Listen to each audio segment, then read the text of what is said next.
Okie dokie, we are live. What's going, ladies and gentlemen, members of the Conscious Approach community? Thank you all for tuning in to this latest edition of the Conscious Approach video series on YouTube. Thank you for tuning in. My name is JV Wins. As always, that is Dogon SS. Shouts out to my Florida State Seminoles who put that ass whooping on the LSU Tigers. Y'all did that. I ain't gonna lie. Put that Y'all ass did. whooping on them Tigers, and really, the final score was not as indicative of as much of an ass whooping as it actually was because they scored a little garbage touchdown at the end of the game. But be that as it may, shouts out to my Florida State Seminoles. Um, Hopefully the quarterback stays upright. He do a lot of that running around, but it was a good first. It was a good first win. I'll put it that way. Y'all And the did. Canes won too. You know, y'all beat little Miami of Ohio. So I'm gonna go Hey, ahead bro, and we shout did that our out. thing. We handled business. We handled business. So we'll see, man. College football is back. Of course, NFL starts this week. So a real good time to be a fan of sports, man. Really is. We But back. yeah, and if you enjoy the commentary in this or any of the content on this channel, and if you are so inclined, go ahead and hit the subscribe button, hit that like button. Let us know what you think. Otherwise, thank you very much for tuning in. And with that out of the way, we'll go ahead and get started. And the first thing that we are going to discuss is Deandre Ayton. You Deandre Ayton, currently the starting center for the Phoenix Suns, but it is not sports that has Deandre Ayton on the tip of the internet's finger currently. It is a video that has gone viral that appears to show him ironing the hair of his girlfriend.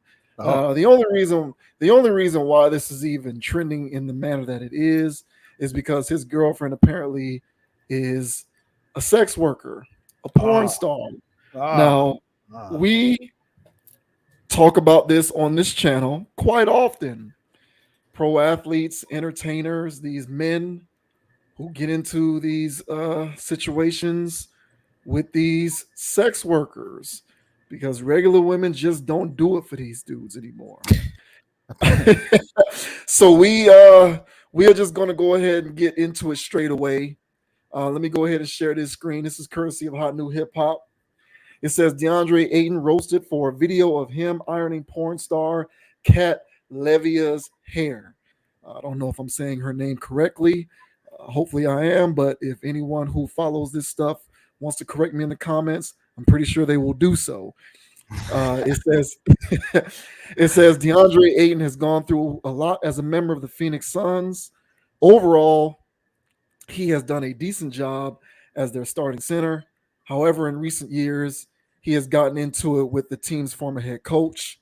Now that Monty Williams is gone, Monty Williams is that former head coach. Aiden remains on the team. With Bradley Beal, Kevin Durant, and Devin Booker on the roster, this team has a real chance to shine. Although we truly won't know for sure until the team finally steps on the court together in October. For now, Aiden has to deal with a new controversy that has crept up on social media. A video of him with porn star Kat Levia has just gone viral. Overall, the video is quite unique as it isn't just him secretly being recorded.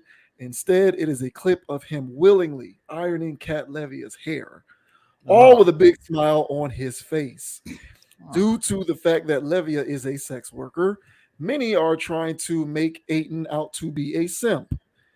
Additionally, they are comparing him to the likes of Zion Williamson, who was outed for the Mariah Mills drama. And for anyone who is unaware of that story, we did a few videos on that. And not only is Mariah Mills, who is also a porn star, wrapped up with Zion, but she is wrapped up with Zion publicly because Zion went public with the impending birth of his first child with another sex worker, a stripper. Go figure. Yeah. So the internet has just kind of been going in on DeAndre Ayton, basically juxtaposing him to Zion. Um, we'll see a few of these memes popping up here. We'll play a few of them. This one here says DeAndre Ayton, these NBA players can't stay away from the porn stars. And this, of course, is that very brief video of him ironing said girlfriend's hair.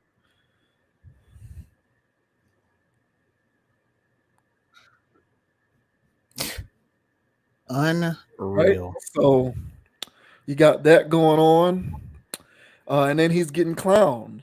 The article goes on to say, interestingly enough, Aiden and Levia have both come out and shown how they have been hanging out together since 2019. However, fans still had a whole lot to say about this situation. Some pointed the finger at Devin Booker and how his teammates only have him to look up to. Moreover, some continue to make the Zion comparison while also making some truly hilarious memes. It was yet another one of those situations that NBA Twitter was made for. Unfortunately, Aiton gets caught in the crosshairs. So here's a couple of these here. This is one that says Zion seeing the video of DeAndre Ayton and porn star Cat Levia. It's my turn. It is. You told me it was my turn. You can talk all that you want to, yell and scream. You lost. It is my You turn. lost the game. yeah, I lost that guy. And then we got another one here. DeAndre. Oh no, that was the original video. DeAndre Ayton and Zion Williamson when it comes to bagging porn stars. So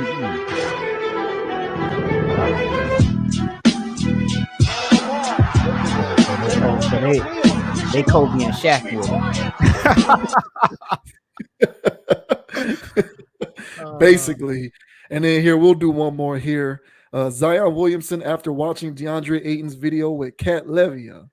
If that was me, I'm just saying, if that was me, they are lucky that was not me. Because if the circumstances were such as you have described them, but with me in them, that's a very different and scary outcome for those involved. If. Yeah, that's the conversation. That's the conversation. Yeah. So, there you have it, man. The internet is having a real good time with this guy. But if you ask me, he brought it on to himself. So what do you make of this situation? What is it with these NBA players and their propensity for, entangling themselves with sex workers? I think this is a new person thing. So, and what I mean by new persons for all of our new viewers, what I mean by a new person is somebody that was born in the 2000s, 2000 and beyond. So DeAndre Ayton, I mean, this guy's a kid, although he does look like he has a Social Security account, right? But no, he is a young man. I don't know what, 22, 23. So he's a young dude. And of course, she's playing the prototypical, right, Brittany Renner Kruger role. And she's just, latched herself onto one. And he's falling right into it. And so what I mean by the younger person thing is, well, we had to, I speak for myself.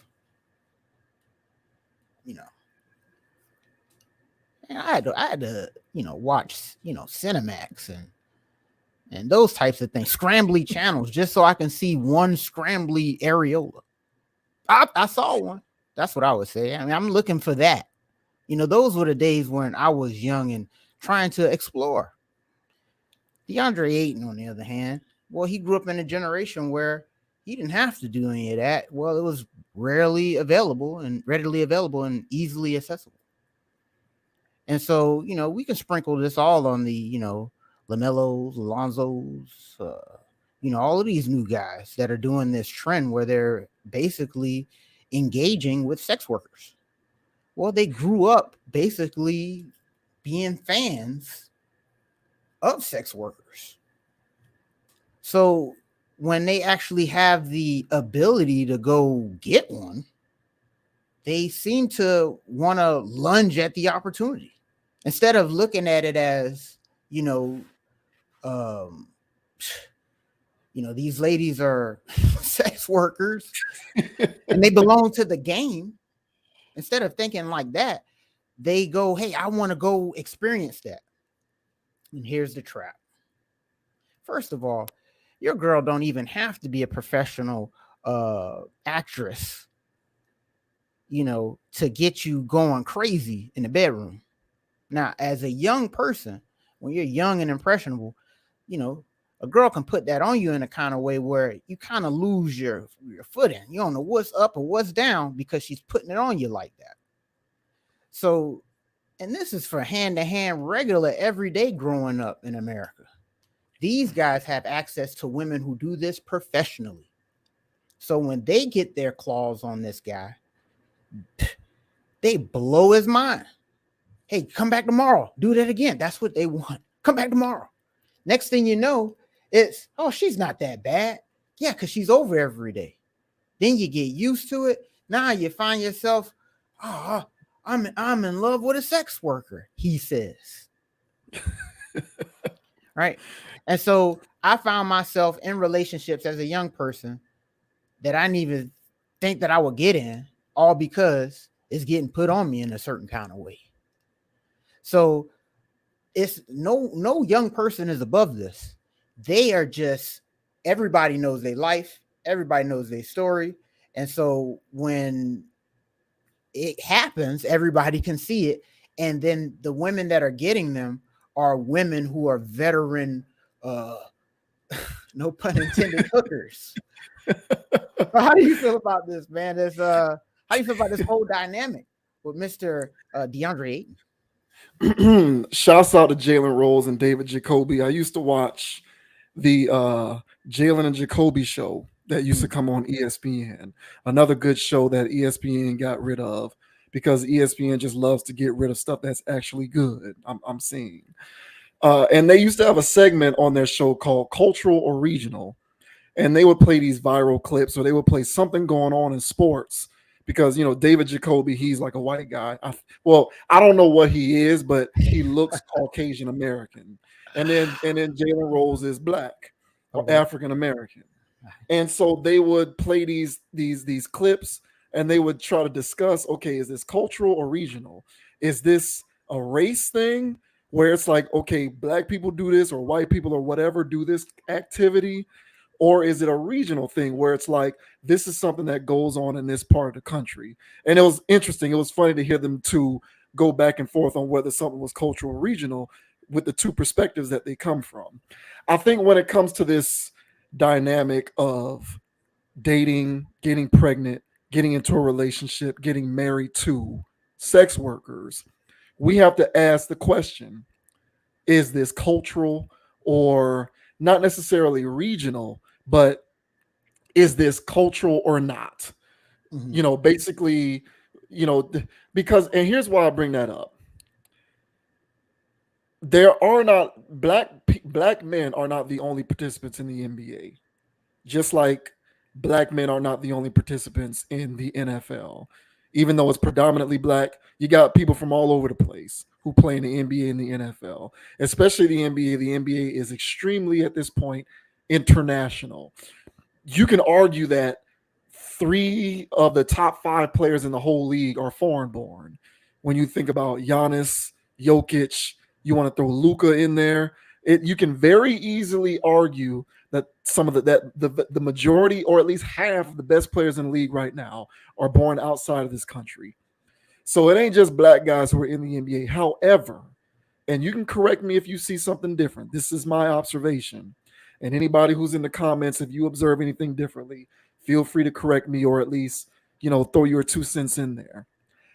I am only seeing this phenomenon play out with high profile black people, black men in particular. Because we see it sometimes in the entertainment industry, although not as much. It's mainly with these pro athletes. And I'm only seeing this kind of thing play out with these black guys, mostly NBA and NFL players. Because you see white guys in the NBA, I don't see this as much, where they're just getting with sex workers, porn stars, Instagram models, so on and so forth. I'm not seeing it in the NFL. I'm not seeing these white guys in the NFL. I'm not seeing it as much. I don't see it. Again, if you see it more of, and I just don't know about it, correct me. But what I'm seeing mostly is Zion, Paul George. Now we got Deandre Ayton. You can believe some of the tea leaves of things from other athletes where they are smart enough about it not going public. But what I'm seeing, even Klay Thompson, I think his girl is an Instagram chick. Like, what I'm seeing is with mostly these black athletes. I'm seeing these sex worker relationships, these porn star relationships, these OnlyFans chicks relationships. Devin Booker, go right on down the line. And so, what I'm trying to understand is why. And I think we need to have a cultural conversation as to why this is something that I am seeing playing out with the majority of these black pro athletes. Because to me, at this point, you can't even limit it to just, oh, it's these football players and NFL and basketball players, or even some other pro athletes. This is a pro athlete thing. Yeah, maybe it's a pro athlete thing, but more specifically, it's a black pro athlete thing. That's just kind of how I'm reading it, and it disappoints me because it on the surface it looks as though optically black men have a higher propensity for than other kinds of men for simpish behavior, and we need to unpack that. And maybe unpacking that is a longer conversation than we've allotted for this particular video. But I think we need to pack that because I'm not understanding what's going on here. And it isn't, obviously it's an economic thing, it's an upbringing thing. It's more than likely the impetus of this is rooted in socioeconomics, as is a lot of the things that we talk about on this channel more often than not. And so maybe if we peel back the layers, we can sort of dissect what that's all about. But that's what I'm seeing here. I don't see it as much. And I'm not sitting around here saying you need to be a one-woman man or be a husband material guy or get into a relationship and do the monogamy thing. That's not what I'm saying. But what I am saying is, what is it with you black dudes and your need to just do this sex worker thing? And you don't just do it the Drake way, where you make her sign an NDA, you have her fun with her, and then she's out the door the next day. You're actually impregnating these women. You're getting married to them. You're getting into cohabitation setups with them. Why? Like what is it with some of these guys where it doesn't click that you ask the question, does it make sense for me to have unprotected sex with or marry a woman whose business it is to get the attention and have sex with other men? We got to figure that part out. It's a cultural thing because I'm not seeing it with these white athletes, these Latino athletes, these Asian athletes or athletes of Asian descent. However, I apologize if I sound a bit ignorant with my rundown there, but you know what I'm saying. Like, I'm not seeing that anywhere else. I don't see it. And then there's also the culture of the various sports, because there's black guys who are in Major League Baseball. I don't hear this as much with pro baseball players who are black. It's these football guys and these NBA guys. It's these NFL and these NBA and these college football, these NCAA guys. We're seeing this. And that's where the cultural observation takes place. I'm not seeing it as much with the white guys. I'm not seeing it as much. And I am merely asking the question why. Well, I mean, yeah, I can only speculate and project, but I really think it's just these guys growing up with Insta feeds and seeing all of this ass when they growing up. So when they finally get of age and they finally got pulled, hey, I'm the one that caught that touchdown the other night. You know what I'm saying? Oh, I'm in the league, by the way. She gonna jump for that. And they do. And what they do is they're young guys getting in situationships with sex workers because they keep hitting her up or whatever it is, but then they get familiar with it and then they get caught up. And the reason why I think is with the athletes, with the black athletes or what have you, because it's more of us per capita, so you're going to see a lot more. Now, granted, I'm not saying that whatever, but the only white guy I know is Jimmy G. And he got praised for it. Oh, yeah, he's dating a porn star. Look at Jimmy G. All American Jimmy G out here slaying the porn stars. Well, when it's the black guys, it's tisk. It's not just that, but I'm just saying when they did Jimmy G, it was praising them. But everybody else is, as they should, get shamed for that. So, but I just think it's just a situation where the young guys are just growing up seeing this stuff. It just happens, and it's just a market. So I want that from the guys that are growing up, And then the older women knowing this is an industry and there's crops every year. And so when they're not gonna, because they have no real skills, so they run out and get surgeries and all this other stuff so they can get something. It's all part of the system. So there's the industry of wanting to be a housewife, and there's an industry of young dudes that are coming up with all kinds of thoughts in their head, and then whoop de whoop. I see it more with NBA players than NFL and stuff like that, but still, it's going on in both sports. You can name names on both sides. It's so, incredibly prevalent with both. Yeah. So I mean, that's the best I can do with it. That's what I can see. But their personal desires I don't really think they want to do it. Maybe I'm giving them a benefit of the doubt, because I really don't think they intend to cuff something that's literally for the streets. But I just think they just get roped up in it, and they're young and they don't know no better. So yeah, I feel you. I think that there's an element of this I think that there is a desensitization factor. It's just it's desensitized culturally though, because it ain't the money thing. It ain't the. It's interesting. We'll have to peel that back at a different time, because you can't tell me that Patrick Mahomes, Trevor Lawrence, these other guys, they lived in a tunnel the same way that these other guys did. They all live in these tunnels, especially the ones that play at the highest elite levels. Yet there's a separation at some point, socially, culturally, however you want to look at it, where there's a value set inherent in some of these guys that you don't see in some of the other black athletes. And it manifests itself in your decision making when it comes to women. Like these guys, they all, like, I'm pretty sure, push comes to shove, some of these non-black athletes, they look at and fancy the born stars and the sex workers too, but there's an extra step that's taken.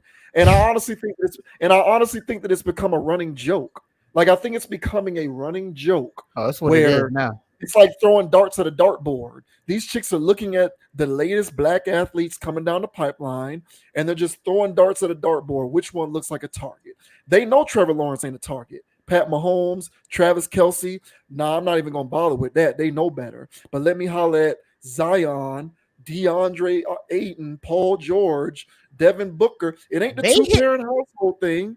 You know what I'm saying? So but these guys DMing them. That's what I'm saying. So it's just there's a thing that clicks where it's like they really are looking at these chicks as regular women, even though they're not.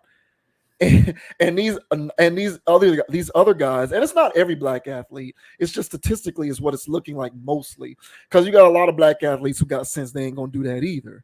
But most of these non-black athletes know better, and they know the place that these women deserve to reside in. And some of these other guys really are looking at them as regular women. And it's like, bro, they're not regular. Their business is to be with as many men as who are willing to afford it, who can pay for it. So I don't know. I think very much like Zion that this is simpish behavior. I do. I think Ayton is bordering on simp behavior, and he's 25, by the way. Okay. So you know, it looks like simpish behavior to me. Even if she wasn't a sex worker, I'm more likely than not going to be on a video on my social ironing my girl's hair with a curling. Like, I'm not going to do it, even if she wasn't a sex worker. But the fact that she is, if for no other reason, it opens you up to a certain level of social scrutiny that you should hold yourself above. And these dudes just don't seem to care. They don't. They don't. And I don't know what it is. I don't know. They need to talk to some of these old heads, man. It's crazy. Yeah. And last little tidbit here. Because she wouldn't have caught me on camera doing that, because I wouldn't have did it in the first place. Fellas, when they volunteer you to do some sucker stuff, you know what I'm talking about. They be trying you to see if you actually gonna do that sucker stuff. Don't do it. Don't give them the satisfaction. You can say no to that. No, I'm not doing that. Don't even ask me that again. They're gonna try you, bro. But he too young. He don't know that. You know, I had to find that out at like 34, 33. You know what I'm saying? Nah, bro. So I don't think you would have done that at 25. I don't Uh, think you would have done that at No, 25. cause no, I'm my whole thing. I don't mean to harp on this, but I'm so like, oh yeah, shit, I don't care. Yeah, where at? Hey, well, what you? Oh, you filming me? Oh, you crazy? And then now she posted it, and I just got because I'm. But now if she asked me to do that, I'm like, hey, you know, you gonna have to, you know what I'm saying? Yeah. You can handle that. So, I'm giving hey, you more credit than you're giving yourself. I've known probably. you. I've known you the majority of my life. I don't think at 25 Yeah, you I'm would have been trying. caught dead Young me on probably mad as Instagram. hell. Yeah. I don't think you would have got caught dead on Instagram curling your girl's hair or straightening Yeah, it or whatever the hell he was doing. yeah. I don't know what it is. And I just don't, it's becoming a running joke. And it's starting to look like black men have some sort of a simp gene. And that's what I'm afraid of, is that it's becoming running knowledge that you don't mess with those other guys because they know better. But those black boys, yeah, they got the simp gene in them. So let's get them. And that's what I'm afraid of. And guys like him are just reinforcing that notion. So Oh my god. Hey, take just care, Mr. Ayton. Take yeah. care, man. Godspeed. Hopefully it works out for you, bro. Hopefully it works out. All right, so Holly Weird actress slash musician, musical artist, pop star, whatever you want to classify her as. What the hell it is? Selena Gomez is hitting a press junket. She's promoting new music. She recently joined the Hits One LA show on Sirius XM to promote new music. And in lieu of doing so, they got onto the subject of her having standards when it comes to relationships. So I thought that this was interesting stuff. So we'll go ahead and play this real quick. So this says Selena Gomez says we live in a world where men confuse having standards with being high maintenance. Selena Gomez says we live in a world where boys confuse having standards with being high maintenance. During a Sirius XM radio appearance to promote her new song Single Soon, Gomez opened up about her views on dating and what she looks for in a partner. Quote, I think I have standards and I think I live in a world right now where boys confuse standards with high maintenance, Gomez told Hits One LA hosts Tony Fly and Simon. Referring to some lyrics in Single Soon where she called herself high maintenance, Gomez explained that she enjoyed recording the line because it captured what she truly felt. So I'm gonna go ahead and play this. It's a brief clip, and then we'll talk about it.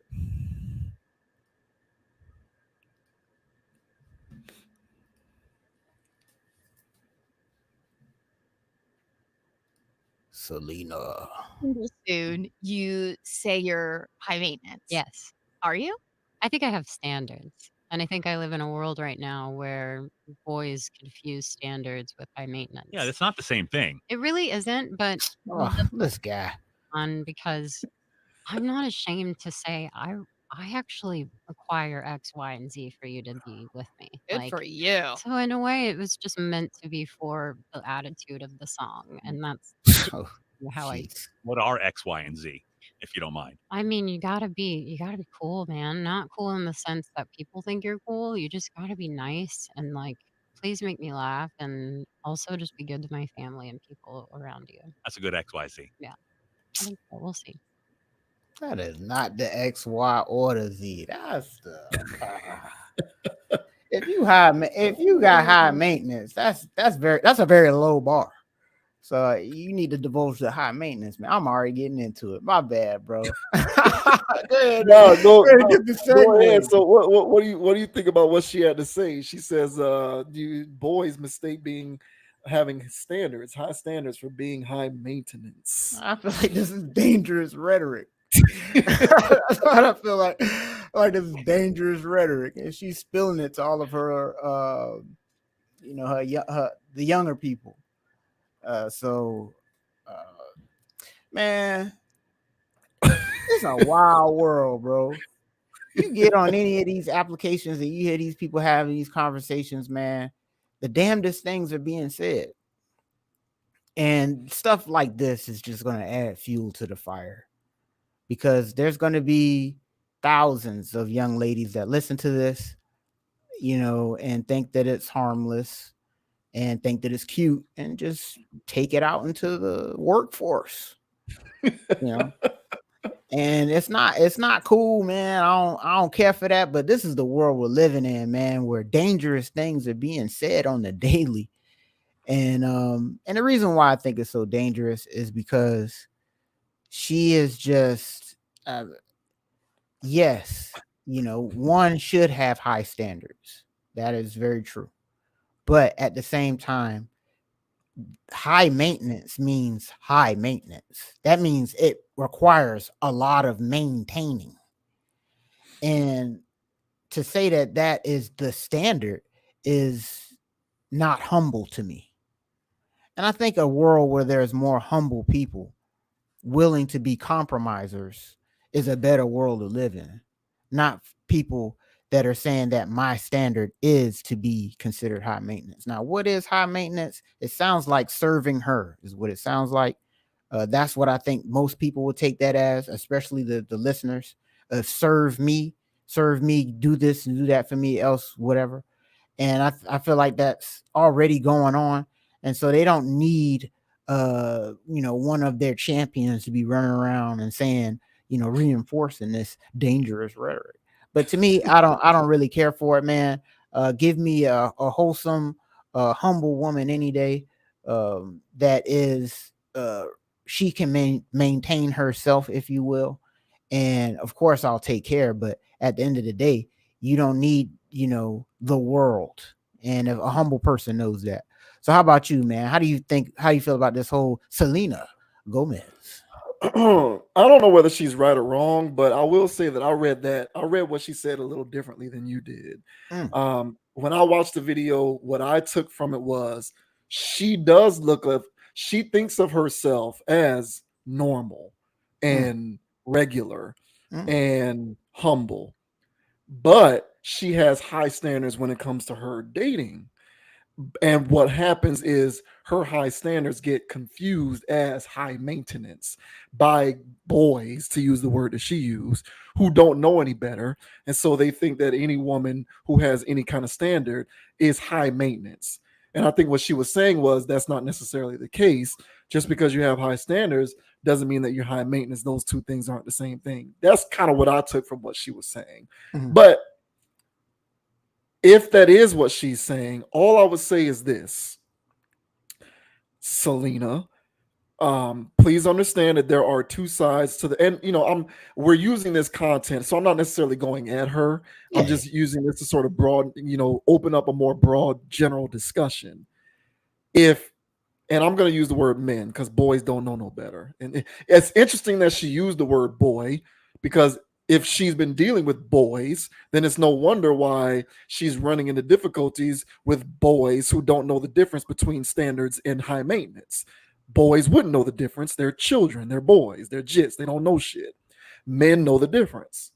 So if I'm to accept the premise that men confuse high standards with high maintenance, then me being a believer in the idea that there are two sides of the same coin, I must therefore also accept the premise that women do the same thing.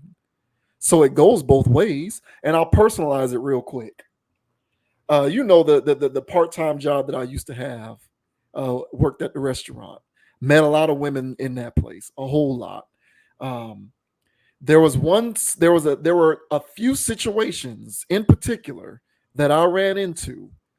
Okay, so here are JV Wynn's standards physically. Okay, we're not even going to get into the intangible stuff.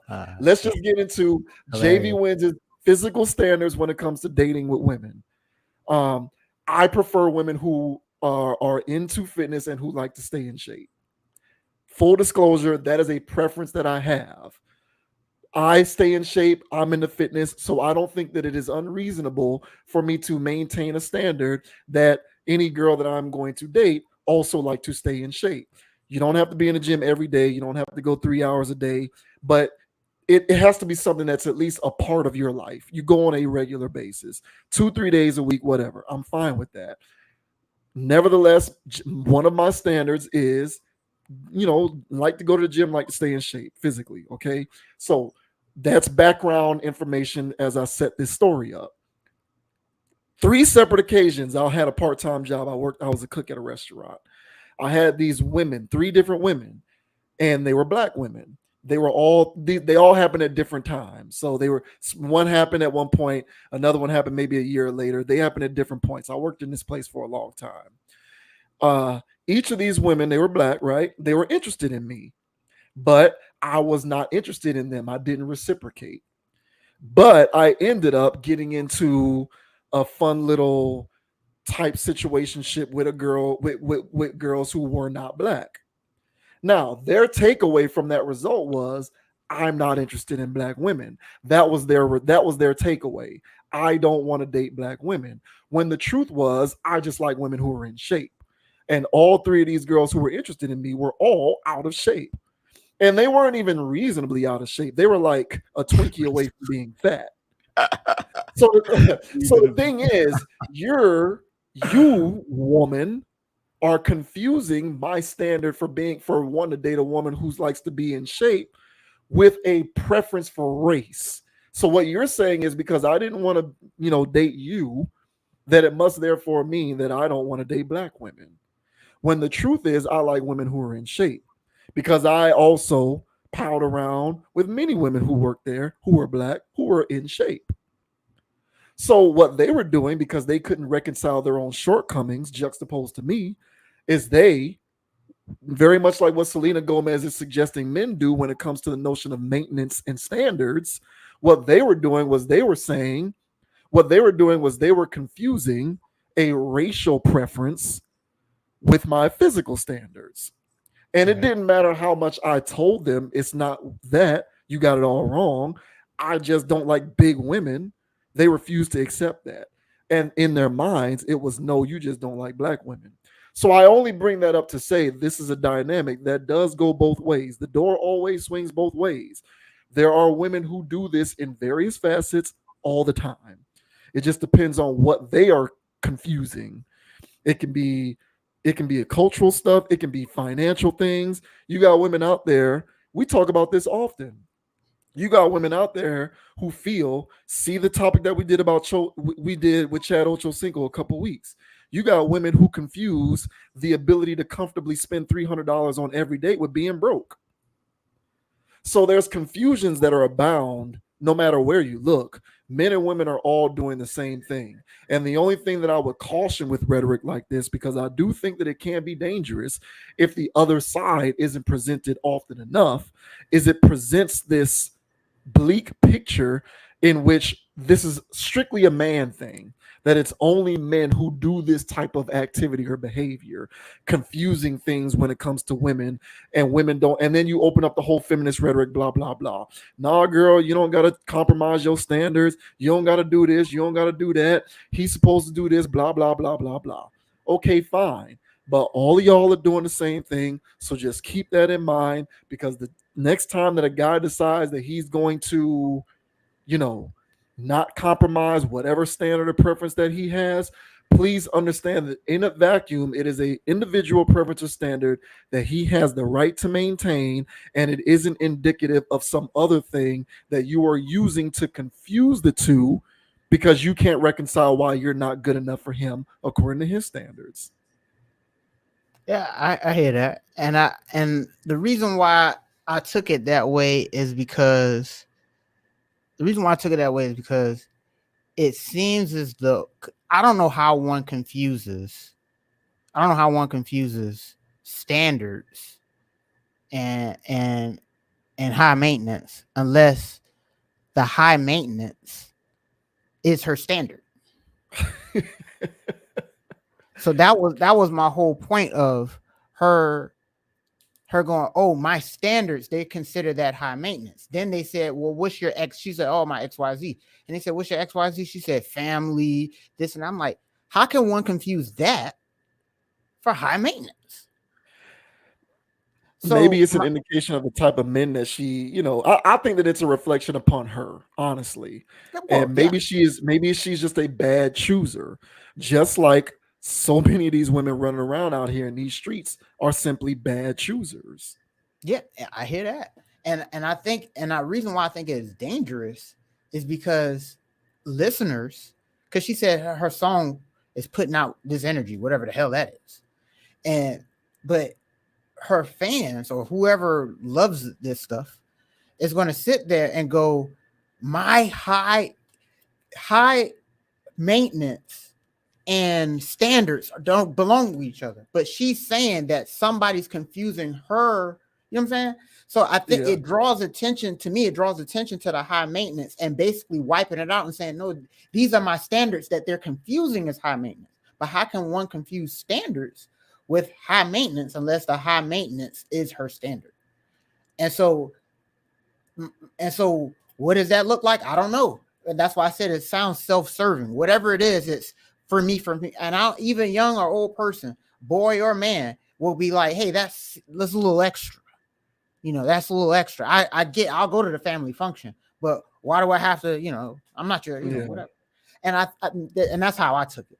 And so I think it's dangerous because it might muddy the waters with women out there that are hearing this and going that, yeah, this guy right here called me high maintenance, but that's just my standard. No. That's, to me, that's dangerous. And so I don't like hearing that, but this is the internet. And as you can see, bro, people can take this ways. So, hey, man, I don't even know who this person is. Was she like ex Disney Channel or something? Yeah. Well, you don't know because you don't subscribe to mind control. But if you did, yeah, she's huge. She's huge in the it's modern American pop culture. We're removed from that, so that's why you don't know quite who she is. But she's pretty popular. And I hear you. I agree. I just think if you're going to play that card, understand that everyone's doing it. It's not just men. And what I don't like about it is the indication that this is something that is specific to men. I hate it when people do. I hate it when women in particular do shit like that. When it's like, no, everyone's doing this. If I'm going to accept that there's confusion around standards and maintenance, then I'm going to also tell you everyone's doing that. It ain't just men. And the dangerous part about it to me is enough people will hear that and it reinforces this idea that that's just something that men do and that's why they're not good enough, which is bullshit. But that's typically what happens. Because when a man has standards, then it becomes too much. When I have standards, it's not that I have standards, it's that I'm just disregarding women from an entire race. It's a tricky game that they like to play, and we just gotta not allow them to play it because it's ridiculous. Agreed. So, hey man, there's more to this. I would, I'll peel back more layers. But yeah, man. Wild stuff. Yeah. I just think that she's a bad chooser. I think it might be that she's a bad chooser. She chooses men who are not fit. And then she says, all men are like this. And it's like, no, you just pick the ones who are like that. That's on you. I mean, but if she grew up Disney, bruh, like good luck keeping up with a girl that lived a lavish life her whole life. Yeah, her standards are high. And not many men can fit that. So she gonna meet a lot of boys. Right. Well, she ought to have enough perspective to understand that than to just spew that garbage out on Sirius XM shows. Oh my goodness. Okay, so UFC fighter Israel Adesanya has some interesting thoughts on schooling. So he actually has a fight coming up this Saturday, I believe. So check that out if you're into MMA, UFC. I think it's on ESPN. But yeah, he has some interesting thoughts on schooling and how he thinks it's a joke and how he is not going to send his own kids to school because of his thoughts on that. So this is pretty interesting stuff here from this guy who strikes me as a smart guy from some of the stuff that I've heard him say in the past. So I kind of want to play this whole clip. So it's a little over 2 minutes long. So we'll play this and hear what he has to say, and then we will give our thoughts on his thoughts about school.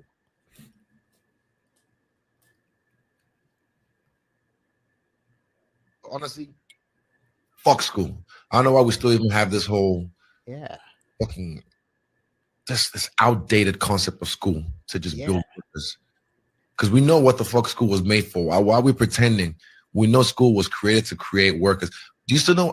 What the fuck is X? No fucking idea. Bro, I'm still waiting. I'm like, when have I in my life as an adult known what the fuck X is? Yeah. No fucking idea. A lot of useless information got passed on to me in school. And I sucked at school because I was shit at memorizing.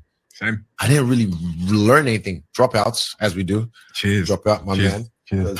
School doesn't teach you much, honestly. It teaches you the basics. I understand math, yes, English, comprehension, all that kind of stuff. But when you come to like social studies and algebra and calculus, I'm like, are you going to use those in the real world?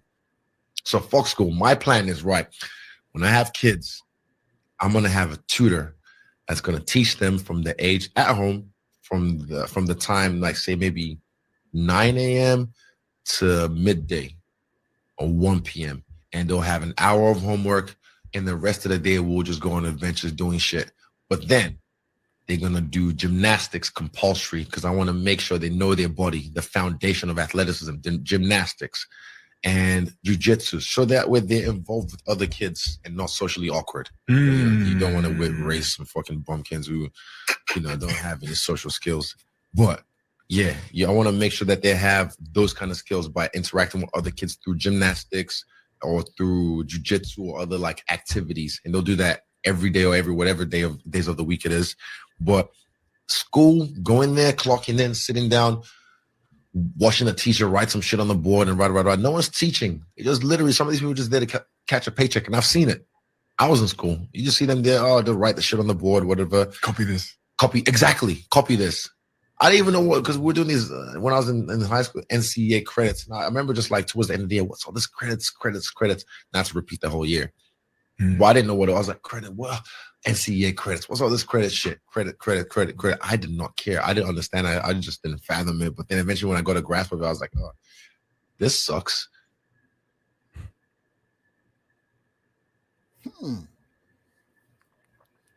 Very interesting.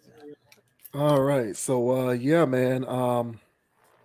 That's kind of, those were kind of his thoughts on school. He says he won't send his kids to school. They'll do tutoring and then go on adventures. What was your takeaway from what he said there? I agree 100%. I agree 100%. Total waste of time. Quick anecdotal story here. All right. So now on this channel previously times, I told you guys that in high school, I was just really just mailing it in, like literally, and so I really didn't do much. And I was passing, So when I went off to college, well, I thought it was sweet, and I brought over the same work habits that I brought through public school, and they were just pushing me through. And so, my freshman year had a rude awakening. And, so much so I was like, I'm done with school, fast forward about a year, I go back to school because I was like, hey, whatever, life choices. So I want to go back. So I want to go back. So I went back to school, but I had to take like math classes to get, math and reading tests. And so I passed the reading and writing, so I didn't have to take remedial that. But my math was remedial, which was crazy because I was always good at math. So I had to take 2 remedials before I got back to college algebra. In those 2 semesters, not years, 2 semesters, one of them over the summer, I learned more math than I learned from K through 12. When I told you I was pissed off, I said, y'all robbed me. What the hell was I doing for all those 12 years? I'll tell you what you guys were doing. And much like how he said, it was constructed. He says it's constructed for the workforce. I agree with that. But I also think there's other things going on. And one of them is a, large socialization, camps and indoctrination camps. And, you can learn all of this stuff that we had to go all the way up to 12th grade to learn. Hell, even if somebody was taking AP courses, you know what I'm saying, by time or whatever, you can learn all of that stuff. I can argue by 5th grade. You can have all of that. Because if you're not wasting time with pointless stuff, you get straight to it. These people would be machines by the time they're 10 years old. But that's not what the system's predicated towards. The system's predicated towards dragging this whole thing out and suspending development, not actually increasing it. So I have a big problem with how the current school structure is set up. I feel as though it is set up to create such a dumb population. I was hearing about the low test scores and stuff like that when I was coming up. It's only gotten worse. And if people in administrative positions, people in high levels have known that these trends have been continuing, what steps have they taken to increase these numbers? They haven't taken any. They've only been removing programs. So at this point, it does seem to be intentional about how the education system is working and the intellect of the masses. As we just finished dealing with some socially unaware people, that is a product, I believe, also of being brought up in some of these school systems. So how do you feel about this situation, sir? Do you feel like my boy has got a point here, or do you think he's a little off base? No, he's 100% on. But I will say this. So I'm with him on everything that he said, but I'm going to throw the caveat in that it can serve a purpose, but you have to approach school with intention. Mm-hmm. So for me, and this is where parenting and guardians and all that stuff play a very pivotal role. I think that it is very important for any guardian or parent to pay close attention to some of the things in a child that you might notice manifesting itself as a latent talent. Okay. So when you start to notice those things, you have to put your kid within an educational structure that allows for them to be able to develop that thing. So what happens the majority of the time is kids get shipped off to these school systems where that development isn't taking place. So you're not actually learning how to leverage a talent. You're just systematically going about the business of getting good grades. Mm-hmm. And that's why I do agree with him. Like, if it's approached with intention, it can be purposeful, but most people don't do that. So because most people don't do that, his point is 100% correct. The public school system for sure, but even the private school system as well, and the charters, all of it is built upon a foundation of developing a workforce. Like, aptitude does not explain why there's only a certain percentage of people who run businesses and run companies, and the vast majority of the population are workers. Aptitude doesn't explain that. The only thing that explains it is through social selection, there's a percentage of the population that is allowed to get to a point where they are removed from the hamster wheel. Now, some of it is, the setup that you are able to take advantage of. So, for example, if you are born into a family where everyone is an entrepreneur and runs a business, chances are likely that you're not going to be beholden to these systems of control because you will be sort of growing up within an incubator where you're learning how to do the same thing yourself.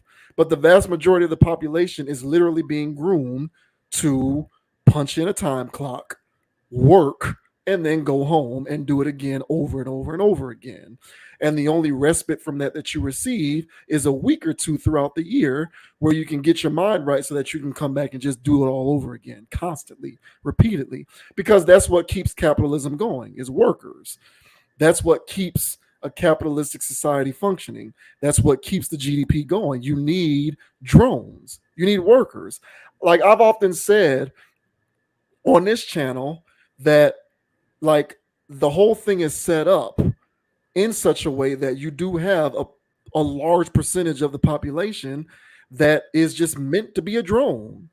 It's no shot of disrespect, but that's kind of how the whole thing is set up. Like we sit around wondering, like, how is it that you can have people who are content with working at Walmart full time, and that's just their reality?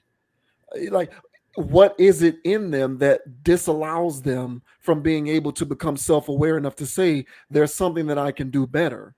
It's because there's literally a part of them mentally in their brain that sort of stops short of being a drone, being a worker. And I think that the school system perpetuates this environment of being a worker. Now, don't get me wrong. There are ways that you can make the school system work for you in such a way that you are not what I would call a modern day slave.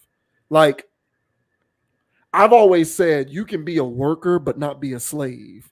And an example that I like to use is people who do work, quote unquote, jobs, but they're self-actualized and they're doing things that are needed in the world. So their value is easily translatable. Therefore, they make a lot of money and they can largely call their own shots, even though technically they're workers.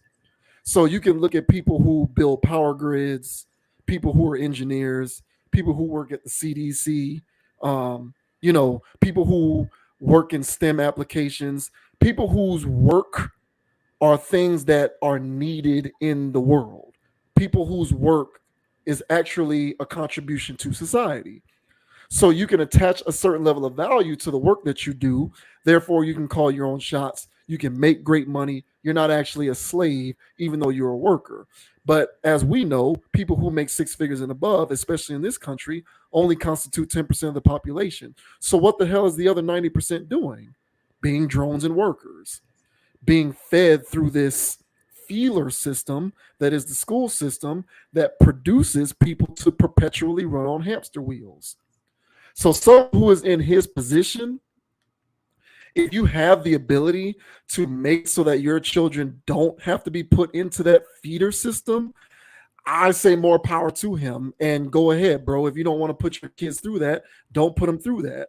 Because unless you're going to be so hands-on as a parent that you're going to be with them day in and day out, sort of understanding what it is that they're good at and putting them in the right direction so that they can leverage that and be able to rise above the constraints of these systems, I would say just take them out of it altogether.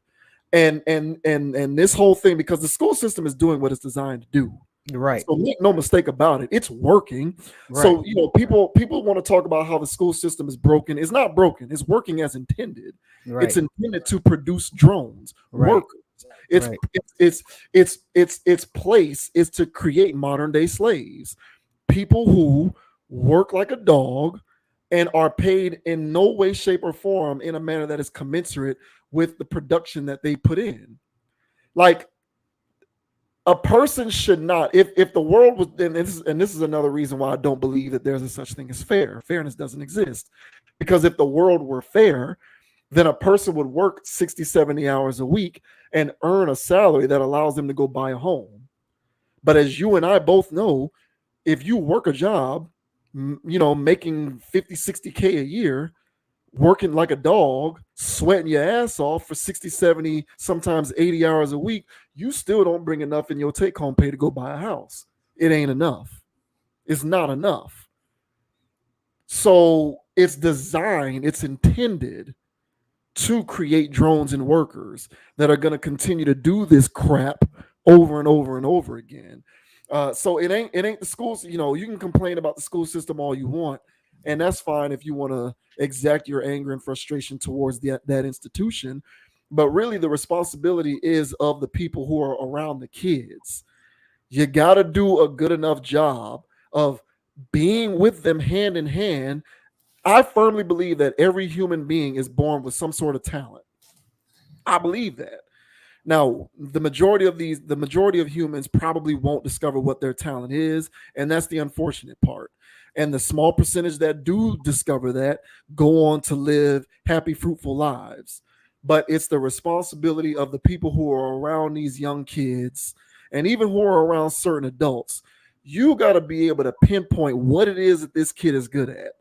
and you put them in a pathway that allows them to leverage that so that they will not be beholden to this slavery system that they got set up. But if that's not what you're doing, yeah, you're basically training generations of kids to be administrative assistants, managers, clerical workers, cubicle workers, people who are maybe you can become a manager at your desk job, at your Outdated. firm. Right. Mhm. Yeah, or maybe you can become a manager at your firm or whatever, sitting around doing managerial stuff, and they pay you pennies on the dollar juxtaposed to your productivity. They'll throw you that little 50, 60K a year salary. It ain't enough for you to be able to travel overseas unless you have zero debt and zero credit debt. It ain't enough for you to buy a nice house. It ain't enough for you to do any of that unless you're combining incomes. And you got to be able to we got to do a better job of pulling kids out of that, because trust and believe, the whole thing is designed as intended. It's working, it's functioning. It ain't that it's broken, it's the opposite. It's functioning as intended. So I'm with him. I think that he's 100% correct. The only thing that I disagree with him slightly on is school can work. You just have to approach it with intention. You got to know what you're doing.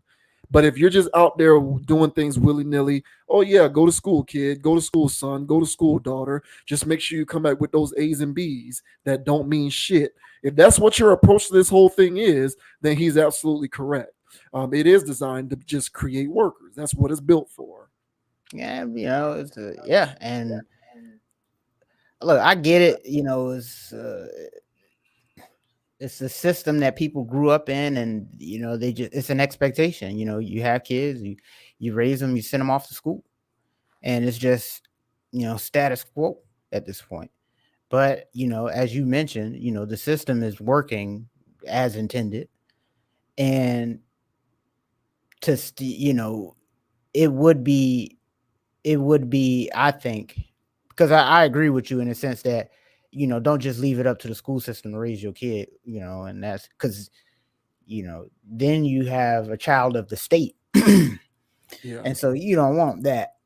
So yeah, it is the parents' duty, to make sure that things are getting reinforced, things are, they're actually learning stuff. But I tell you this, man, from the history, I mean, it's so deep, bro. And the history of the world, the history of this country, I mean, there's so much out there, man, that's not in the books at school. And I had to learn real history in college. And I'm like, why did they teach me this from kindergarten to 12th grade? But Christopher Columbus was actually, massacring people. Oh well, they can't tell the kids that in elementary school, so they made a nice little yeah, but we celebrate Broad Day. Like, what do we? It's stuff like that where, and there's more. There's more. That's not even the tip of the iceberg. There's so much information that people are missing, as you said, and that's what helps turn them into these, workers. Not that I ain't no worker. Hey, I went to the public school system. So the thing is that I'm speaking from a standpoint from I saw the impact that it had, and I saw that I had some arrested development from kindergarten through 12th grade. Hell, even college has its things going on. So especially the way these kids is coming out now, super liberal and things. So they have their agendas too. So you just got to be mindful of what's going on in these camps and treat them as such, and make sure that you and yours get educated outside of what they're telling you should be learning. That's the best I can do, man. And that's basically all he's saying. The one thing that I disagree with is adventure time. After like, nah, Right. nah, Yeah. bro, they can have adventure time, and everything ain't gonna be work. Because honestly, I plan on doing the same thing. And so, and I'm not sending my kid off to no camp.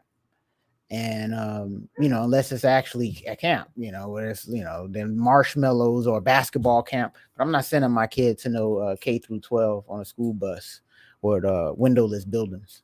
Not doing it.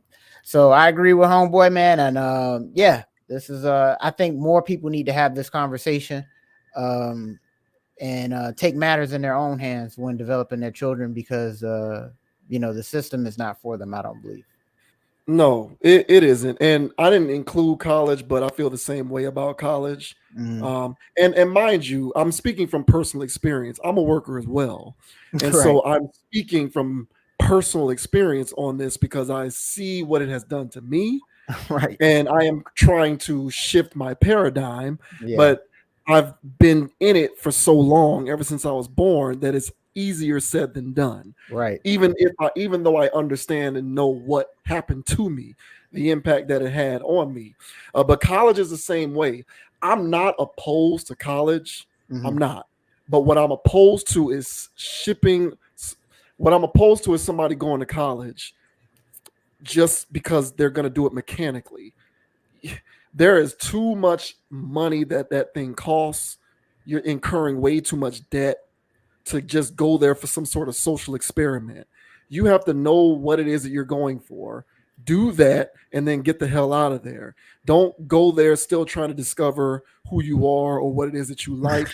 Like, to me, if you graduated from high school and it took you 6 years before you decided to go and get your undergrad, because in those 6 years you discovered what it is that you're good at, and you went undergrad at 24 years old, to me, I think that's a good thing. So be it. Go to undergrad at 24, because at least you're going with some intention.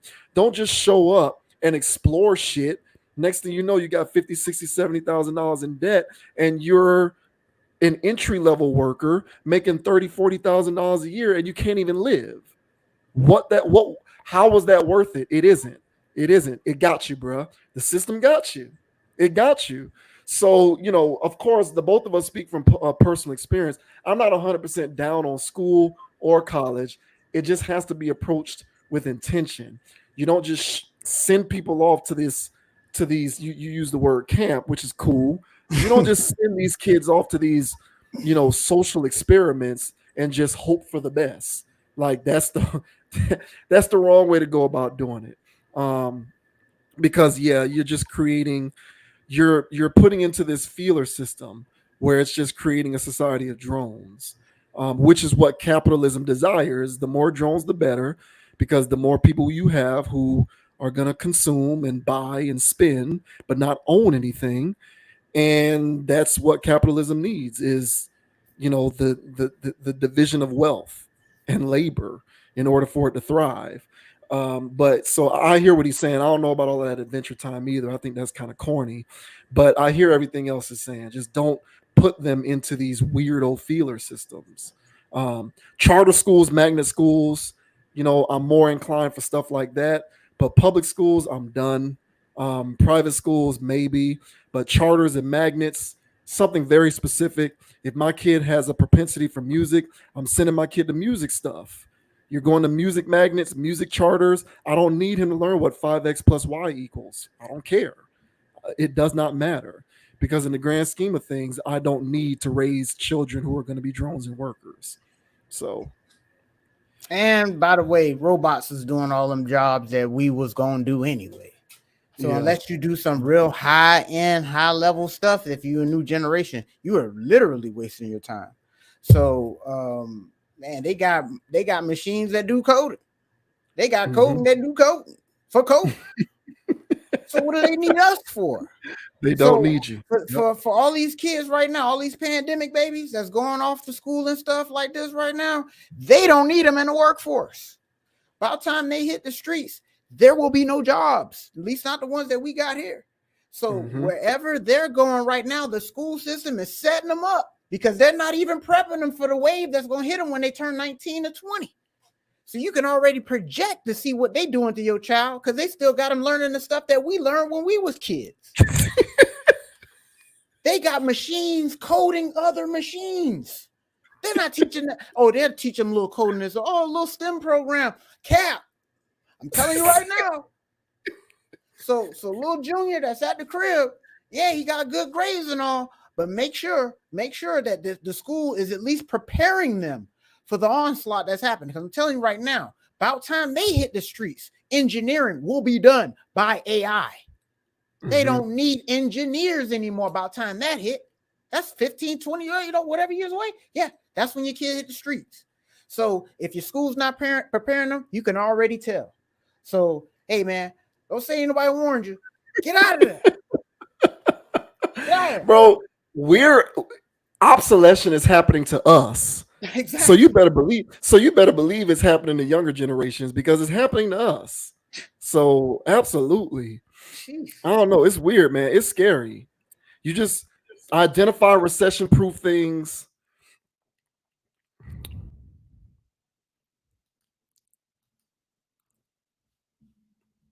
Oh, my internet. I think we lost Dogon.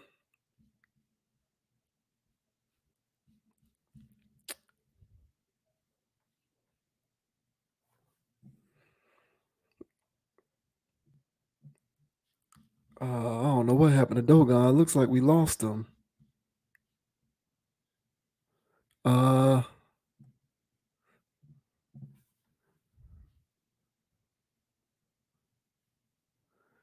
Let's see. I guess maybe we'll move on.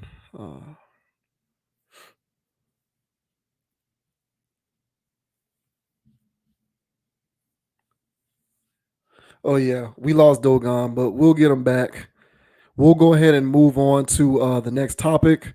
We were going to touch briefly on Colorado football, the win that they have this past weekend with Coach Primetime Deion Sanders. But we'll go ahead and give Dogon a couple of minutes to try and come back on. See if something might be wrong with his internet connection, but we'll see.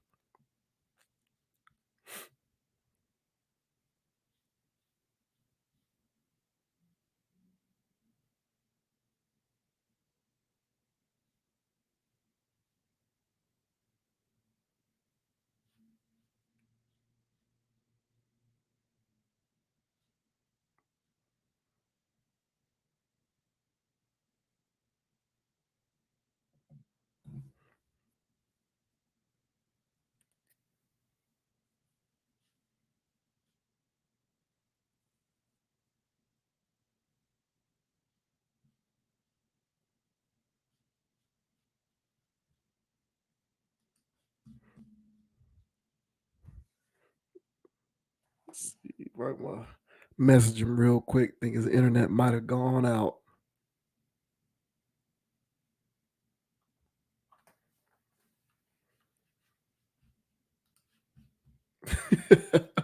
My bad. Hey, I was doing too much talking, man. The AIs came and got me. I was like, oh, hey, my bad. Nah, man, my battery died. My bad. Negligence while live. Struggle stream.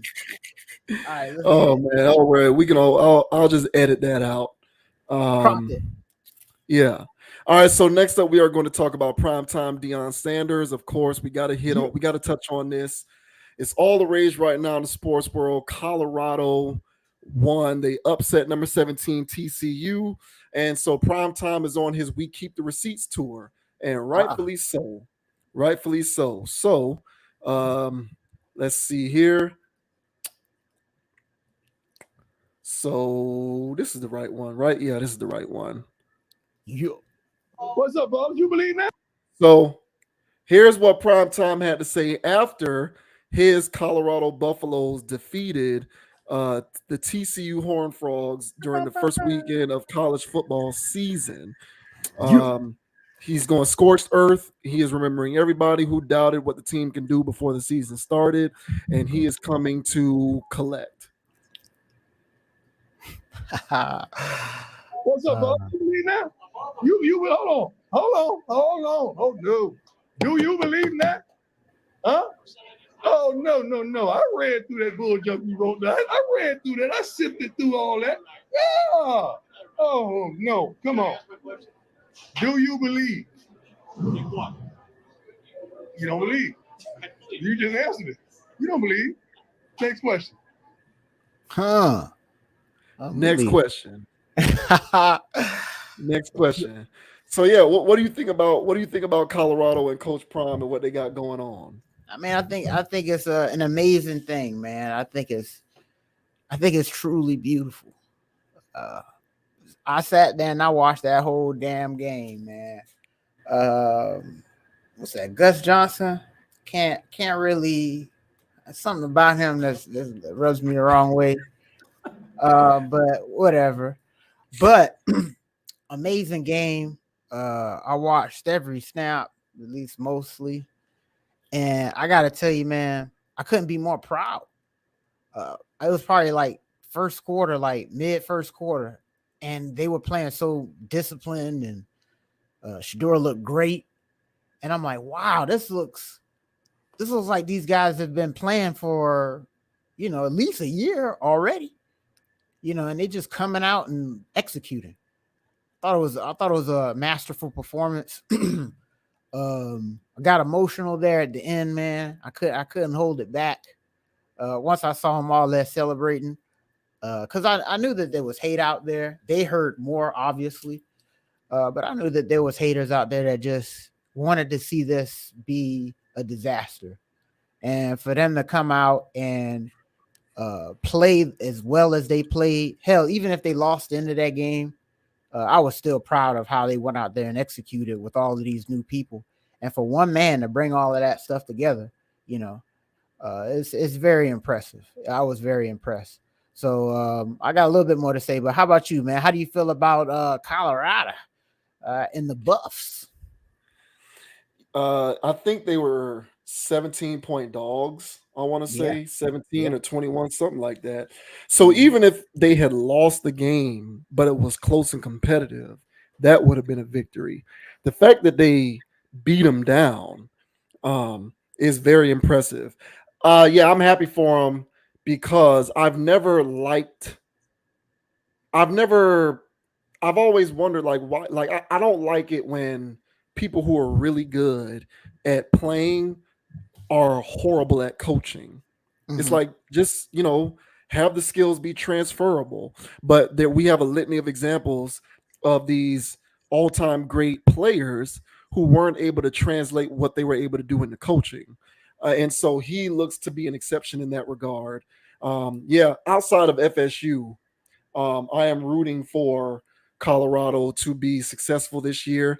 I don't know what they're gonna do. It kind of looks like I kind of see 9 to 10 wins in their future, but you just never know how the season's gonna play out. Somebody's gonna get hurt, and I do think that it's important to note that even though they are Colorado and the team organizationally only won one game the previous year, he literally showed up and brought he brought his, like he said, he brought luggage with him. He brought all of his guys.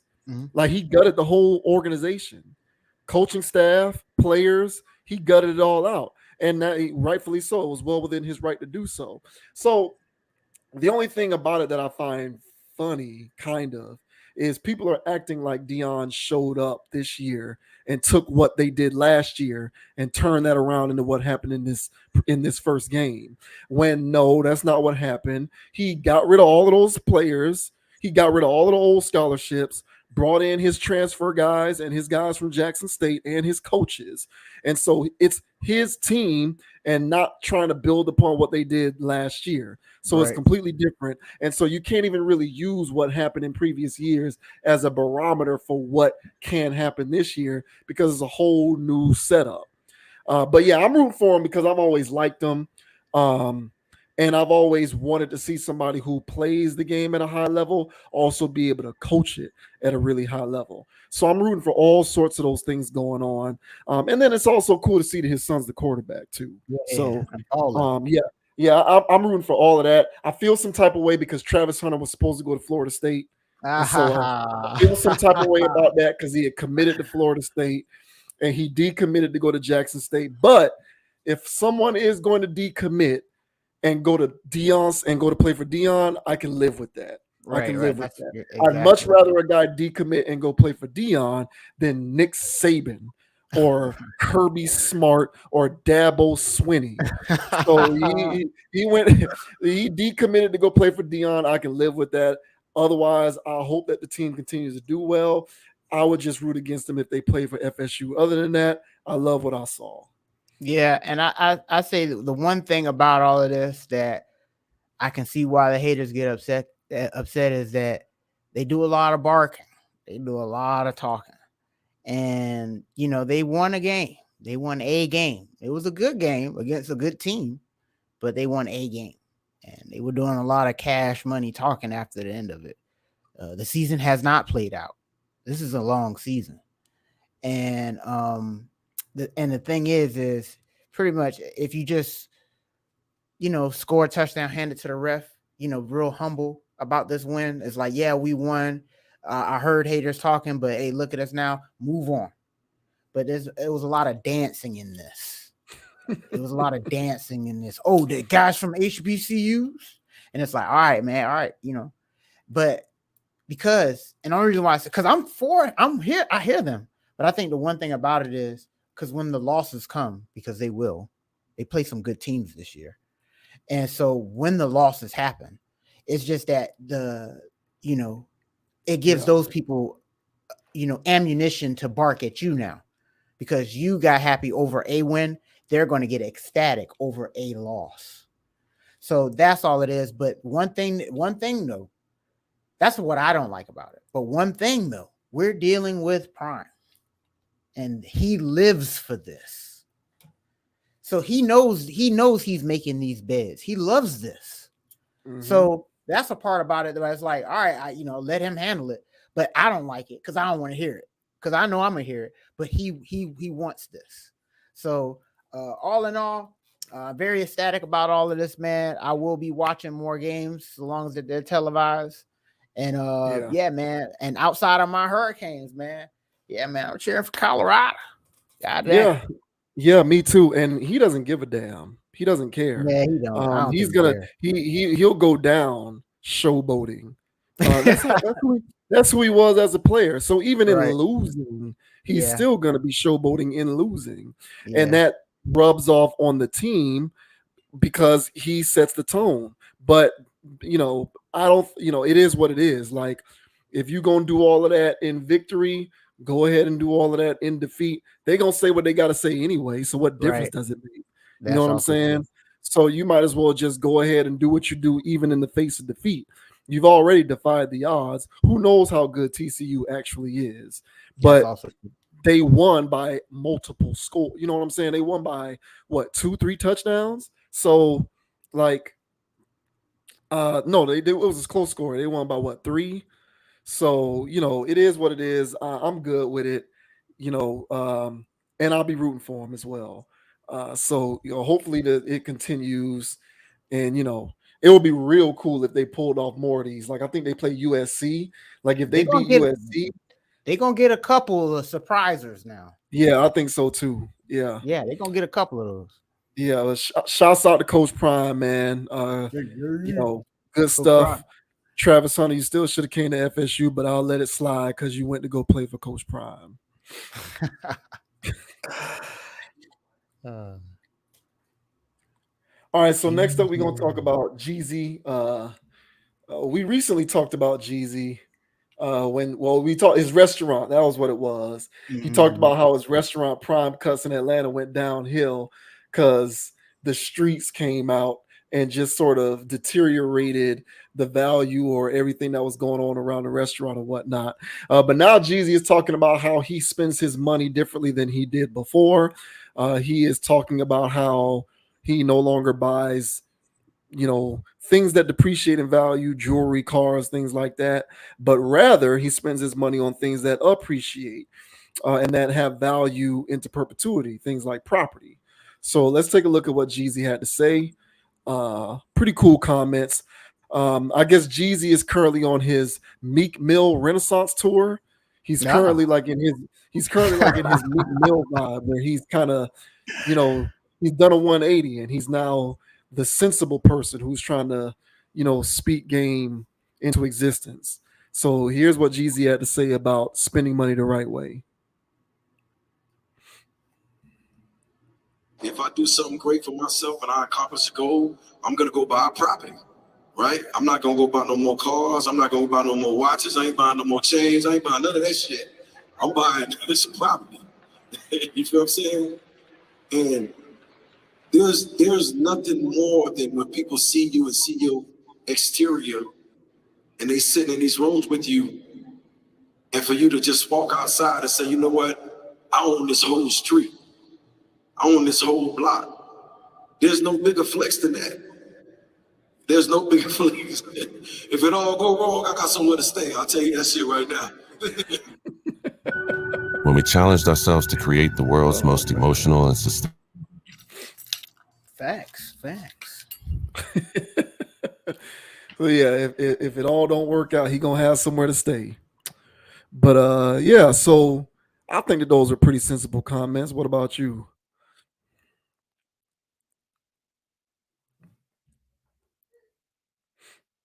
Just me. Or the JV. Yeah, I think you yeah, I don't know if it was me or you, but I think you back. So My bad. What's up? so yeah, I think you back. So yeah, what did you think about that? So yeah, man, I agree with him. It took him a while, to get here, but everybody has their own character arc, right? Everybody has their own ways of developing and getting wise over the years. So, over the years, at least Jeezy seems to have gotten wiser and still not trying to confuse people with his stuff, with his voice, I guess. So, I appreciate that. But as far as I kind of look at it like it's when like you a young person and am I cut out again? Oh no, you there. No, you here? Okay. Nah. Yeah. All right. So yeah, when I'm like as a young person, I was out here just trying to live life to the fullest and party because growing up I always saw that everybody's partying. So I partied a lot. I partied a lot. And after partying so much, I guess it became a thing where it's like, what am I doing out here? Whatever. Then I was like, I think I just got to get this out of my system. And then it got to a point, my later 20s, where I was like, yeah, I'm over this. I don't need to do any of this anymore. And it took a lot of trips to the club. And I think one thing about Jeezy is he bought a lot of cars. He had a lot of shoes. He had a lot of clothes. He had a lot of chains. And he did that for a lot of years. And he was able to see it from a perspective of, this is really stupid. I had to do that. I had to get it out of my system. I did. I've been around a lot of people that make a lot of money. They have properties. Times are rough. I'm buying stuff that depreciate. I need to start getting property.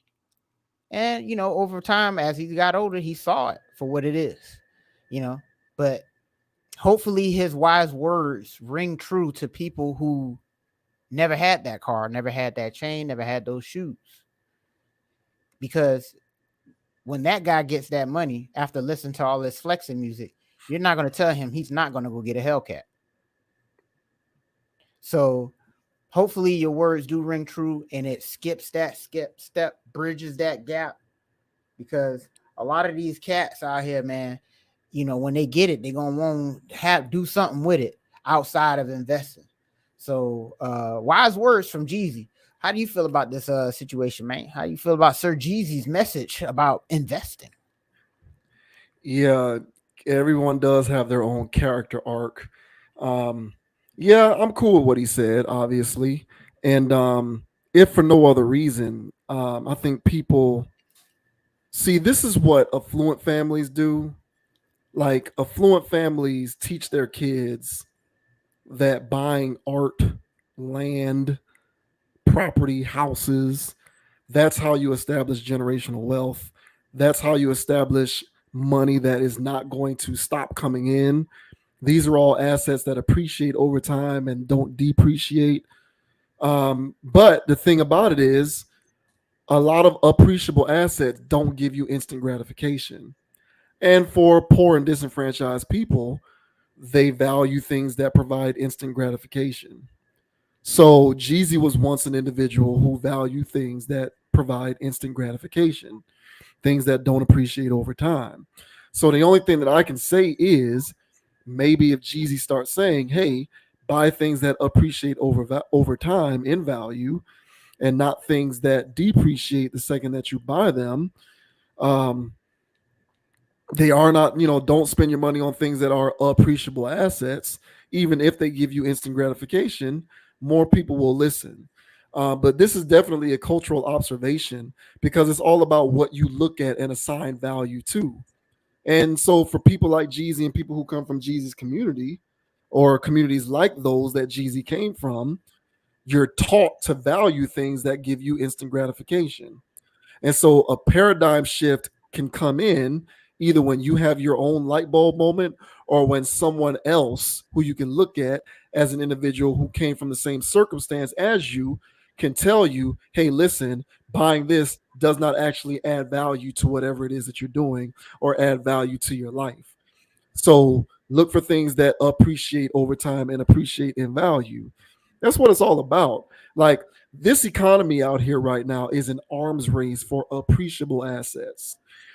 It's why the wealth gap continues to get bigger, where it used to be like you know what I'm saying? Like the gap used to be, kind of like, big but not huge.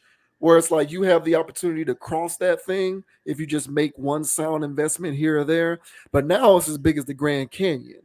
And all of them people on the other side of the Grand Canyon that's living in the lamp of luxury are depending on the vast majority of the population who are on the poor side of the Grand Canyon to continue to be consumers and workers and drones to fund their lifestyle.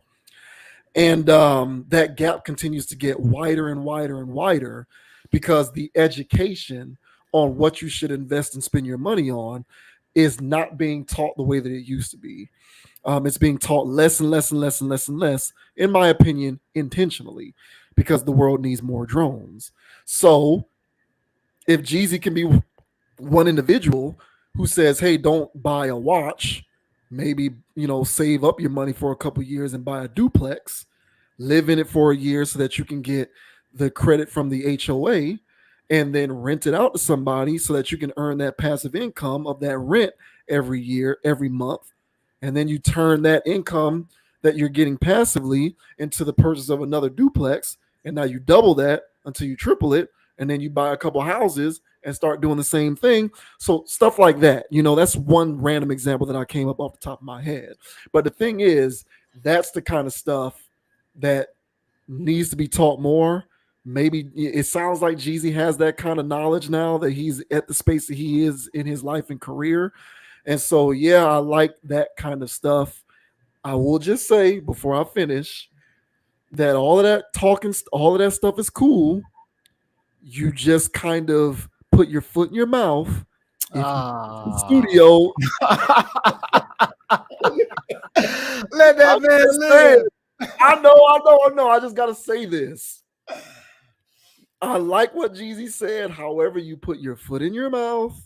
If you get in the studio and start spitting them bars about them cars and them bitches and them Maybachs and them all of the other stuff that you used to be rapping about, that you still will rap about if you get on the track every now and again. So that's all I'm saying. It sends mixed messages. But overall, I appreciate what he was saying. Yeah, I agree. He's gonna talk about a Hellcat or a Charger or something, Maybach, right? So he's gonna bring up some type of car reference. I mean, if you're a rapper, how can you not? I guess. So, but yeah, I'm with you, man. But these guys with their double talking, they're on a panel with suits on and they're talking all of this stuff. But they get in the booth and here we come with the rigmarole. So I don't know what's going down, but these are new statements. So let's see what their new music is talking about down the line. So yeah. Hey, look, I'm willing to give them a benefit of the doubt for sure. I'm just saying, I'm on the lookout for that. That's all I'm saying. Feet to the fire. Yeah. Oh gosh. Here we go with another LeBron topic. So, super LeBron. agent Clutch Sports, Rich Paul, LeBron's right hand man, Yeah. sat down with Gilbert Arenas on, and as you can see, I'm already frustrated before we even get into this. But Rich Paul sat down on Gilbert Arenas' podcast, Gil's Arena, which I still say is the most clever podcast title out there. That is clever as hell. Gil's Arena, because his name is Gilbert Arenas.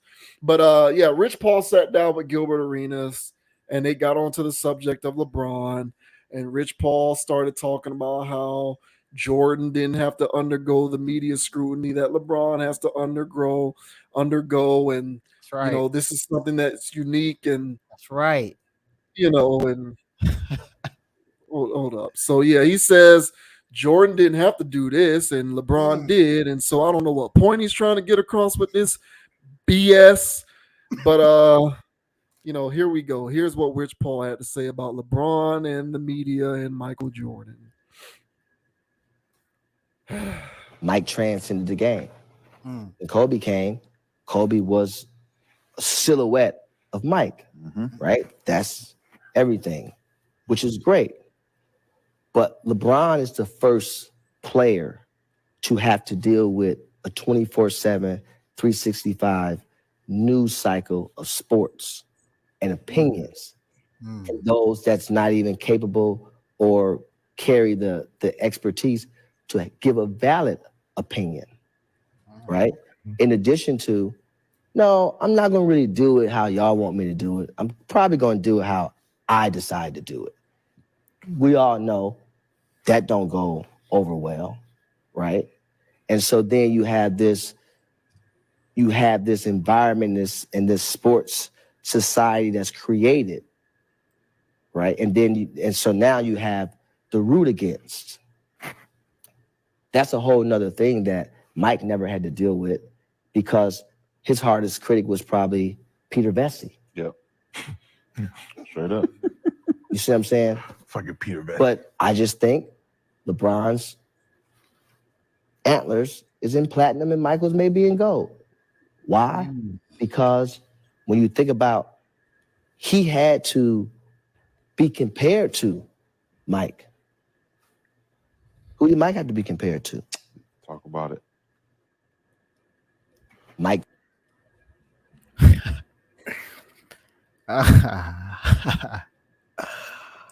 The brilliance. Okay, can I go bro, first real quick? I'm gonna go first. Yeah, go ahead, bro. Go first, bro. You know, with LeBron acolytes, these LeBron advocates, they, when it comes to this Michael Jordan comparison, and I'm assuming that this is factoring into Rich Paul's belief that LeBron is the greatest player of all time. Yes. Is that a safe assumption to make that this? Okay. So when it comes to this, these LeBron people keep making up new superlatives to add on to his, plate. So, championships, okay, there's holes in that part of the resume. That's right. Game, there's holes in that part of the resume. Numbers and statistics, he has that on lock. But other people can point at other things like the championship stuff and the playoff stuff or his game. So how do you combat that? Okay, well, let's make up new stuff. He's a social activist. His media scrutiny is the greatest of all time, I guess. So his media scrutiny is more than any other athlete has ever had to deal with. And so because he's been able to do that and deal with his media scrutiny, I'm reading into what Rich Paul is saying here. LeBron did media better than Mike. Yes. So because LeBron did media better than Mike, on top of the fact that the media now with new media podcasts, YouTube, and sports pundit, all of that kind of stuff, first take shows like that and all of that kind of stuff. Because LeBron is in this age where he's doing media better than Mike, with the advent of all of these new forms of media and the overabundance of it, LeBron is doing media the greatest of all time. So, hey, it must mean LeBron is the greatest player ever, because I've just invented a new category. He does media better than Mike did. Listen, man, it's a new slot in the box score. Sure, yeah. It's a new invention. It's a contrived machination that has been created now by his agent, but that speech is going to get parroted by other LeBron people in the media, Shannon Sharp, Nick Wright, who are going to pick up on this and run with it and make whole arguments out of it. And they're smart people, so they're going to make their argument sound logical and sane and sound when they bring this stuff up. They're going to articulate it well, and they're going to sound intelligent when they say it. That doesn't mean it's not BS. Fine, I'll give that to you. LeBron did media better than Mike. What do you want, a cookie? Listen, at the end of the day, the greatest amalgamation of basketball ability, numbers, postseason success, and wins is Mike. LeBron will never be able to overcome that because there's too many holes in this postseason. I'm sorry. It just is what it is. Oh, like, that was in my opinion. That was another argument that LeBron keeps getting compared to Mike, but who is Mike ever compared to? I don't even know what that means. I don't know what that means. Who cares who's compared to who? Who cares? I don't even know what that means. Look, I'm done with this. All I'm saying is this. The greatest amalgamation of basketball ability, numbers, wins, and postseason success is Mike. LeBron will not be able to overcome that unless you throw in his social activism, the stuff he does off the court, and now because he is compared to other people and his media scrutiny now. So I guess you got to throw all of this stuff else in your pot in order to make that idea of him being the greatest player ever make sense. It's not going to happen with people who know better. I'm sorry. Try again, Rich Paul. Now, you're supposed to think this because you're LeBron's guy, and so I don't blame you. Right. Really, what I'm looking at is these gas bags in the media who are going to start saying this crap. So from now on, whenever LeBron, Michael Jordan topics continue to come up, throw that little wrinkle in there now with everything else. LeBron's so good with the media. LeBron builds schools. LeBron doesn't get into trouble. I don't care. Those are not basketball arguments. I don't give a damn. But my head hurts. I'm over this. I'm tired of this LeBron stuff. I can't wait until he retires. Yeah, and I think that because I agree with you. I mean, it's his boy, so of course he's going to say these things. But we've already addressed this, in previous conversations about him being a good ambassador for the league, and him being in the age of social media where everybody's getting caught up in scandals, but he's not. He's kept a clean bill of a lot of things. He's got a pretty good resume. Clutch Sports also has a very large media arm and a very large media presence. So they are aware of the power of media. So just like they know that there's criticism and scrutiny out there, they also have their minions in there, a la Shay Sharp, Nick Wright, that compare and Kendrick Perkins that parrot LeBron talking points. And as you mentioned, they have not brought this up before. We have brought this up before about him doing all of these things. And that's what makes him cool. But this has nothing to do about basketball. It's commendable to watch a man from age 18 live up to being a superstar and then carry himself with a family and all this other stuff, be a Hall of Famer before even retiring. All of this, I mean, it's phenomenal. That's cool. But that has nothing to do with on the court performance. So that's commendable. And if you want to give LeBron the award for being the greatest ambassador the game has ever seen, I would agree with you, hands down. He's the greatest when it comes to that. Everybody knows his name and he can run for president if he wanted to. So he's done a hell of a job. If Jordan was coming up in his age, Yeah, right. It'd be scandal here, scandal there, gambling there, somebody over here, wife over there, another family over here. You would have heard all that kind of stuff with Jordan, So because Jordan was, real life sociopath, from what I hear.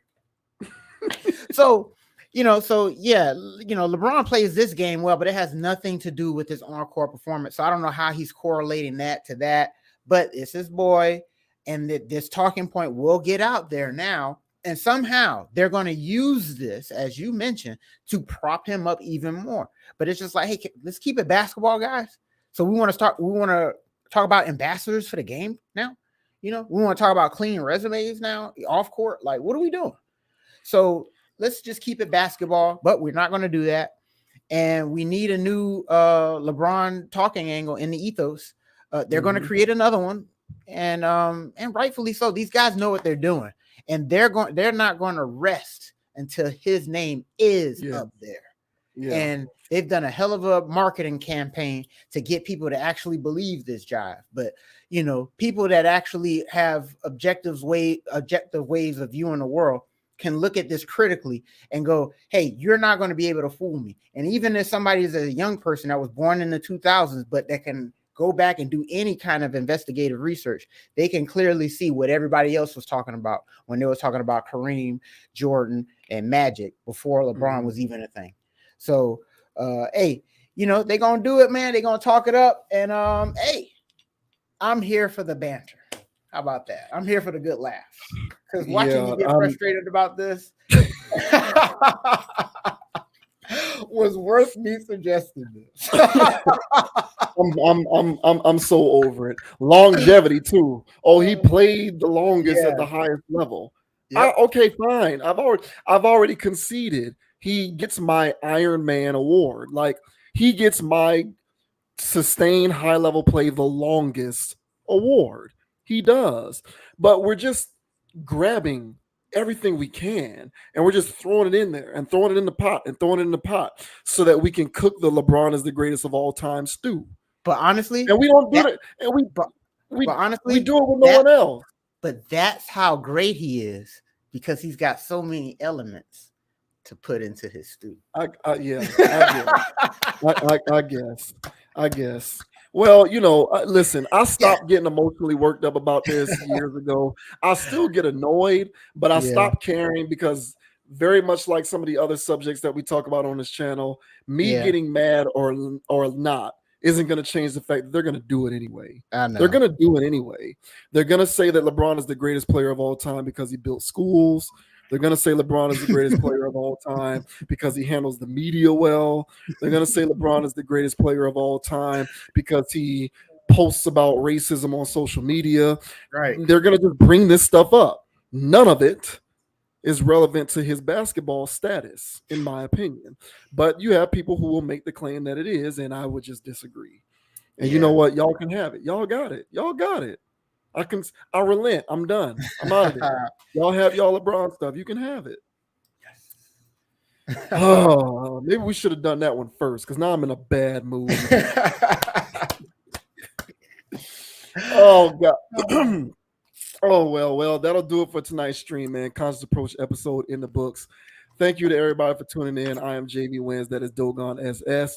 Catch me out on Instagram at JV Wins, JVWINS, as well as the Conscious Approach page on Instagram, CONAPPROACH, Con Approach.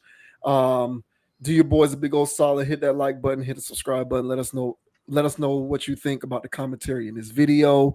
Go Seminoles. Very great win against LSU. I look forward to a fantastic season, so long as that quarterback stays healthy. And until next time, men, develop your personal mission statements. Don't compromise your integrity and principles. And we'll see you on the next video. Yes, sir. And the name is Dogon SS. And you can find me on Instagram at Dogon SS, and on YouTube at Dogon SS, and even on TikToks at Dogon SS. I don't put nothing on there, but you might see some of my comments while I'm in that lurking mode. So until the next time, guys. All right, as I say on every pod, don't be too high, don't be too low. Keep it calm, keep it chill, keep it player, and don't let anybody get you off your pivot. So until next time, guys, we'll catch y'all on the flip side. Go Canes. Skirt. Yeah. Oh, go Dolphins too. NFL season starts this week. So looking forward to that. Keep them concussions out your system, Tua. Keep them concussions out your system, man. Yeah, for real, bro. So, Tuck and roll. Yeah, for real, man. For real. Hopefully that jujitsu stuff that you've been doing works out. But yeah, another video in the books. We'll see y'all on the flip side. Peace. Peace. Go Canes.